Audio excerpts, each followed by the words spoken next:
Hi hello வணக்கம். நீங்கள் பார்த்துட்டு இருக்கிறது அருள் சக்தி அஃபிஷியல் சேனல் தான். லைக்கை போடு, வீடியோ பாரு. இந்த பிக் பாஸோட டைட்டில் வின்னர் யாருன்னு இந்த ஓட்டிங் பார்த்தா கண்டிப்பாக தெரிஞ்சிடும். ரியல் கருத்து கணிப்பு. ஃபஸ்ட் இடத்துல யார் இருக்காங்கன்னா அர்ச்சனா இருக்காங்க. 3,74,193 ஓட்டு வாங்கியிருக்காங்க. பர்சன்டேஜ் வயசு பார்த்தா 53.49% வாங்கியிருக்காங்க. செகண்ட் இடத்துல யார் இருக்காங்கன்னா மணி இருக்கார். மணி வாங்கின ஓட்டு 1,08,858 ஓட்டு வாங்கியிருக்காங்க.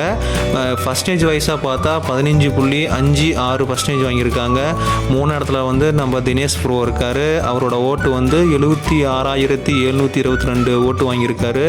பர்சன்டேஜ் வைஸ் பார்த்தா 10.97% வாங்கியிருக்காங்க. அஞ்சாவது இடத்துல நம்ம மாயா இருக்காங்க. 70,667 பர்சன்டேஜ் வைஸில் பார்த்தா 10.0% வாங்கியிருக்காங்க. ஆறாவது இடத்துல விஷ்ணு இருக்கார். அவரோட ஓட்டு வந்து 53,538 ஓட்டு வாங்கியிருக்காங்க. பர்சன்டேஜ் வைஸ் பார்த்தா 7.5%. கருத்து பார்த்தாச்சு. பார்ப்போம், வெயிட் பண்ணி பார்ப்போம் இந்த பிக் பாஸ் டைட்டில் வின்னர் யார் தான் வெயிட் பண்ண போகிறாங்க அப்படின்னு. ஓகே, டாடா, பாய் பாய்.